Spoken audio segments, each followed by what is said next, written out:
Welcome back to my channel. Summer vacation start ചെയ്തുകൊണ്ട് ഒരു മാസത്തെ അവധിക്കായിട്ട് ഞാൻ വീട്ടിൽ പോവുകയാണ്. ഇവിടെ അയോധ്യയിൽ നിന്ന് നേരിട്ട് ബാംഗ്ലൂരിലേക്കും അവിടുന്ന് ബസ്സിനുമാണ് യാത്ര. കൽവാരിയിൽ നിന്നും അഥവാ എൻ്റെ സ്കൂൾ ഇരിക്കുന്ന സ്ഥലത്ത് നിന്നും ഏകദേശം ഒരു 1.5 മണിക്കൂറുണ്ട് അയോധ്യ എയർപോർട്ടിലേക്ക്. 2023 ഉദ്ഘാടനം ചെയ്ത അയോധ്യ എയർപോർട്ട് രാമായണം എഴുതിയിട്ടുള്ള വാൽമീകിയോടുള്ള ബഹുമാനാർത്ഥമാണ് ഈ പറയുന്ന എയർപോർട്ട് ഉണ്ടാക്കിയിട്ടുള്ളത്. അതുകൊണ്ട് തന്നെ ഇവിടെയുള്ള മ്യൂറൽസും അതുപോലെ ഒരുപാട് ആർട്ടുകളെല്ലാം ദറ്റ് റിലേറ്റഡ് ടു രാമായണം. ഈ കാണുന്നതെല്ലാം രാമായണത്തിലെ ഓരോ സ്റ്റോറികളെ പറ്റിയുള്ള മ്യൂറൽസാണ്.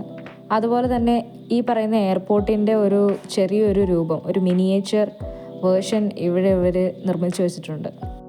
രാം മന്ദിറിനെ ഇൻസ്പയർ ചെയ്തുകൊണ്ട് നിർമ്മിച്ച ഒരു എക്സ്റ്റീരിയർ ആയതുകൊണ്ട് തന്നെ മുൻഭാഗം ഒരു ക്ഷേത്രം പോലെയാണ് തോന്നുക. 9:30 ഞങ്ങൾക്ക് പോകാനുള്ള ഫ്ലൈറ്റ്. ബോർഡിംഗ് പാസ് എടുത്തതിന് ശേഷം ഏകദേശം അരമണിക്കൂർ മാത്രമേ വെയിറ്റ് ചെയ്യേണ്ടി വന്നുള്ളൂ. അങ്ങനെ വെയിറ്റ് ചെയ്ത് കുറച്ച് നേരം കഴിഞ്ഞപ്പോൾ ഞങ്ങൾക്ക് പോകാനുള്ള സമയമായി. ഇൻഡിഗോയിലായിരുന്നു പോകുന്നത്. 37D ആയിരുന്നു എൻ്റെ സീറ്റ് നമ്പർ. അതുകൊണ്ട് തന്നെ എനിക്ക് ഉറപ്പായി ഇന്നും വിൻഡോ സീറ്റ് ഇല്ല. ആദ്യമായിട്ട് വരുമ്പോൾ വന്ന പ്ലെയിനിന് ഒരുപാട് വലിപ്പമുള്ള പോലെ തോന്നി. പക്ഷേ ഇത്തവണ ഞാൻ പ്ലെയിനിൻ്റെ അടുത്ത് വന്നപ്പോൾ എനിക്ക് അത്രയ്ക്ക് അങ്ങോട്ട് വലിപ്പമുള്ള പോലെ തോന്നിയില്ല. എയർപോർട്ട് വളരെ വിശാലമാണ്. ആസ് കമ്പയർ ടു ബാംഗ്ലൂർ ഇത് വളരെ ചെറുതാണ്. അതുകൊണ്ട് തന്നെ ഒരുപാട് തിരക്ക് പിടിക്കേണ്ട കാര്യമൊന്നുമില്ല. അവിടെ ചെന്ന് സീറ്റിലിരുന്നു. എനിക്ക് വിൻഡോ സീറ്റ് ഇല്ലാത്തതുകൊണ്ട് തന്നെ അതിൻ്റെ വിഷമമുണ്ടായിരുന്നു.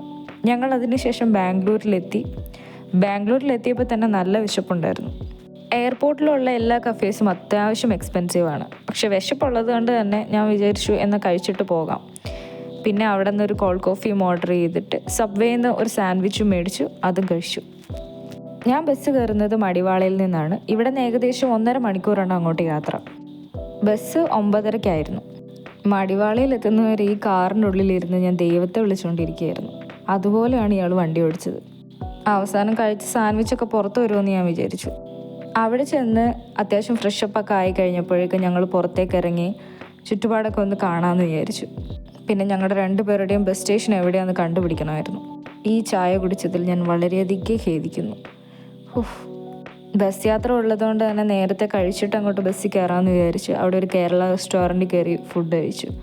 ഇവിടെ നിന്ന് ഒരു 2 പൊറോട്ടയും പിന്നെ ഒരു ഫിഷ് മപ്പാസും ഒരു ബീഫ് കറി ഓർഡർ ചെയ്തു. പിന്നെ ഇവിടുത്തെ ആംബിയൻസ് ഒക്കെ കൊള്ളാം, ബട്ട് ഫുഡ് ഇറ്റ്സ് ആവറേജ്. കഴിച്ചതിൽ ഫിഷ് മപ്പാസ് നല്ല ടേസ്റ്റ് ഉണ്ടായിരുന്നു. 8:45 ബസ്. അതുകൊണ്ട് തന്നെ ഫുഡൊക്കെ കഴിച്ച് റെഡിയായി ആ ഒരു സമയമായപ്പോൾ മടിവാള പോലീസ് സ്റ്റേഷന് മുന്നിലേക്ക് വന്നു. അവിടെയായിരുന്നു ഞങ്ങളുടെ പിക്കപ്പ് പോയിൻ്റ്. ഏകദേശം ഒരു 10 മിനിറ്റോളം വെയിറ്റിംഗ് ടൈം ഉണ്ടായിരുന്നു. പിന്നെ ട്രാഫിക്കൊക്കെ അത്യാവശ്യം നല്ല രീതിയിലുള്ളതുകൊണ്ട് തന്നെ ഞാൻ പ്രതീക്ഷിച്ചിരുന്നു അത്രയും ടൈം എടുക്കുമെന്ന്. പിന്നെ ഞങ്ങൾ ബസ്സിൽ കയറി. ബസ്സിൽ എൻ്റെ കൂടെ വർക്ക് ചെയ്യുന്ന ടീച്ചറും അതുപോലെ തന്നെ എൻ്റെ സുഹൃത്തും ഉണ്ടായിരുന്നു. അതുകൊണ്ട് തന്നെ ബസ്സിലുള്ള സമയം ബോറടിച്ചില്ല. 11:30 ബാംഗ്ലൂർ കഴിഞ്ഞിട്ടും ഏകദേശം ഒരു 3:30 കോയമ്പത്തൂർ എത്തിയപ്പോഴേക്കും ബസ് നിർത്തി.